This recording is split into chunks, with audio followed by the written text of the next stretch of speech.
প্রিয় দর্শক, আসসালামু আলাইকুম। তো দর্শক, যাকে দেখতে পাচ্ছেন তার নাম হচ্ছে সুন্দরী। নামে সুন্দরী, তো অনেকে তাকে অবহেলা করে। আসলে সুন্দরী বাবা মা কেউ নেই, থাকে নানির কাছে। সুন্দরী বেশি পড়াশোনা করেনি, ক্লাস 4 পর্যন্ত পড়াশোনা করেছে। তো সুন্দরী গ্রামের বাসায় গিয়ে তিনি কাঁথা সেলায়, যে কাঁথার নকশি কাঁথা আর্ট করে সেগুলো সেলাই করে।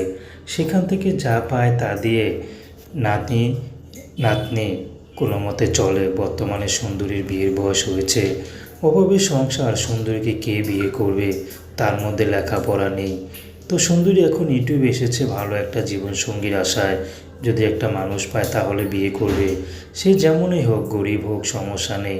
যেহেতু সুন্দরী গরিব, সুন্দরী চাচ্ছে কোনো গরিব রিক্সাওয়ালা বা কোনো প্রবাসী খেটে খাওয়া পুরুষ পেলেও সুন্দরী বিয়ে করতে রাজি আছে।